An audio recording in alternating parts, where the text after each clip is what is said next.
झारखंड में जेएमएम के सहयोगी दलों के विधायकों में मंत्री बनने की होड़ लगी हुई है।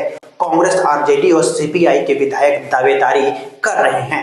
ऐसे में हेमंत सोरेन ने अकेले शपथ ग्रहण लेकर यह मैसेज साफ दे दिया है कि इस बार झारखंड की सरकार हेमंत सोरेन की वजह से बनी है, इसलिए जैसा वे चाहेंगे वैसा ही सरकार चलेगी। नमस्कार, मैं मनीष और आप देख रहे हैं खबर स्तंभ। आज हम बताएंगे हेमंत सोरेन आखिरकार अकेले मुख्यमंत्री पद की शपथ ग्रहण क्यों किए। झारखंड में इंडिया ब्लॉक को भारी जीत मिली है, लेकिन जेएमएम के घटक दलों में मंत्री बनने की होड़ लगी हुई है।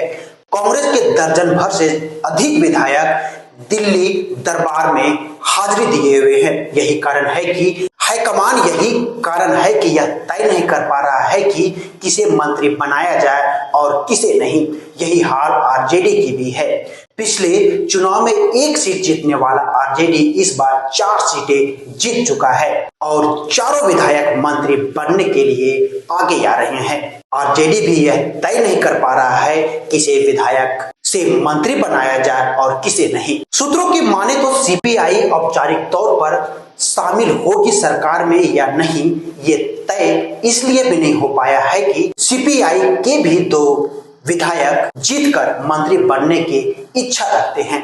ऐसे में हेमंत सोरेन अकेले शपथ लेकर मैसेज साफ कर दिया है कि इस बार झारखंड की सरकार हेमंत सोरेन की वजह से बनी है, इसलिए हेमंत सोरेन जैसा चाहेंगे वैसा ही सरकार चलेगी। दबाव में इस बार हेमंत सोरेन आने वाले नहीं हैं। कांग्रेस के 4 मंत्रियों में एक बन्ना गुप्ता की हार हुई है। बन्ना गुप्ता सरयू राय से जमशेदपुर पश्चिमी से हारे हैं। पिछले सरकार में कांग्रेस के कोटे से 3 मंत्री जीत गए हैं, लेकिन इस बार कांग्रेस कोटे से जीतने वाले कई विधायक मंत्री बनने के लिए दिल्ली से लेकर रांची तक एक किए हुए हैं। कांग्रेस ने पर्यवेक्षक के तौर पर तारिक अनवर को झारखंड भेजा, मगर प्रभारी गुलाम अहमद मीर और तारिक अनवर के जोड़ी झारखंड में कांग्रेस कोटे से 4 नेताओं को चुनने में अब तक सफलता हासिल नहीं की है। यही हाल आरजेडी की भी है, जहां 4 जीते हुए विधायक में कम से कम 2 तो मंत्री हर हाल में बनने को लेकर दांव पेच खेल रहे हैं।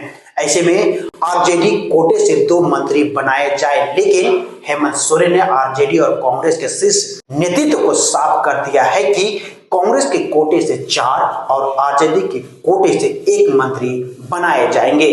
जाहिर है कांग्रेस और आरजेडी अपने अपने घर की कला संभालने में जुट गई है। वहीं सीपीआई के 2 जीते हुए विधायक भी मंत्री बनने के होड़ में है। ऐसे में हेमंत सोरेन उन्हें मंत्रिमंडल में शामिल करेंगे या उन्हें बाहर से समर्थन देंगे, इसका फैसला अब तक नहीं हुआ है। हेमंत सोरेन की सरकार हेमंत के नेतृत्व में चलेगी, यह बात अकेले शपथ लेकर हेमंत सोरेन ने साफ कर दिया। सोरेन का कद झारखंड में इंडिया गठबंधन के नेताओं में कहीं बड़ा दिख रहा है, इसलिए परिणाम को देखते हुए बाकी के घटक दलों को हेमंत सोरेन के बात मानने के लिए मजबूर होना पड़ेगा।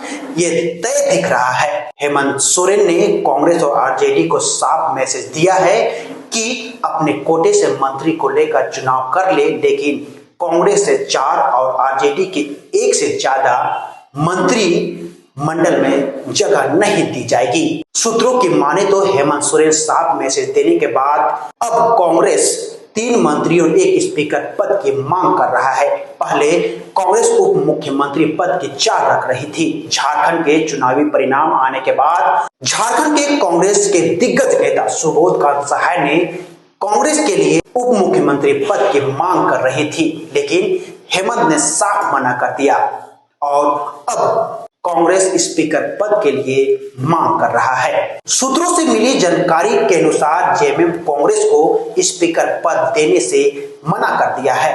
अब कांग्रेस को 4 मंत्री से ही संतुष्ट होना पड़ेगा और झारखंड में हेमंत सोरेन के नेतृत्व में पूरी तरह से मानने के लिए बाध्य होना पड़ेगा। इस सरकार में कांग्रेस भले ही 16 विधायक जीत कर आई है, लेकिन जेएमएम के पास अकेले 34 विधायक है और सरकार चलाने के लिए 7 और विधायक की जरूरत है, तो आसानी से पूरी तरह से 41 विधायकों का एक सरकार चल सकती है। वही कांग्रेस के विधायक जानते हैं कि कांग्रेस को मिली 16 सीट जीतकर भी यह बड़ा योगदान हेमंत सोरेन और उनकी पत्नी कल्पना सोरेन की है। इसलिए कांग्रेस पिछली सरकार की तरह इस बार हेमंत सोरेन पर दबाव बनाने की परिस्थिति में नहीं है। अगर हम संथाल की बात करें तो संथाल परगना और कोल्हान में हेमंत सोरेन को शानदार सफलता मिली है। कुल 28 सीटों में हेमंत सोरेन उनके घटक दल 27 सीटें जीत में कामयाबी हासिल की है। आदिवासियों से मिली जोरदार समर्थन के बाद हेमंत सोरेन सरकार में आदिवासियों का ज्यादा वर्चस्व दिखाने के पक्ष में है। इसलिए जेएमएम के कोटे से कुछ नए चेहरे का मौका दिया जा सकता है। वहीं हेमंत सोरेन संगठन की जिम्मेदारी अपनी पत्नी कल्पना सोरेन को देने के लिए मन बना लिया है। पिछले कुछ महीने में जिस तरह से हेमंत सोरेन की पत्नी झारखंड में बड़े नेता के तौर पर उभरी है, इससे हेमंत सोरेन को बड़ी ताकत मिली है। हेमंत को महिलाओं की एक बड़ी आबादी के साथ मिला है, इसलिए हेमंत सोरेन महिलाओं के पक्ष में कई फैसले को लेकर झारखंड में जेएमएम की पकड़ मजबूत करने के फिराक में है। जेएमएम अब फिराक में है कि अगली सरकार जेएमएम अपने दम पर बना सकती है, इसलिए संगठन के तौर पर मजबूती प्रदान कर झारखंड में जेएमएम अपना पैर फंसाना चाहती है।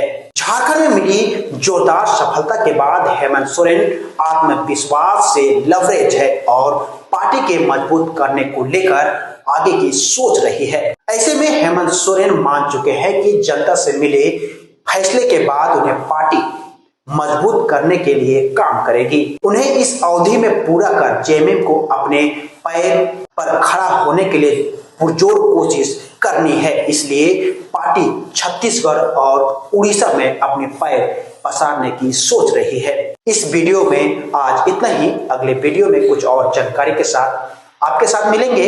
तब तक के लिए हमें दीजिए इजाजत। धन्यवाद।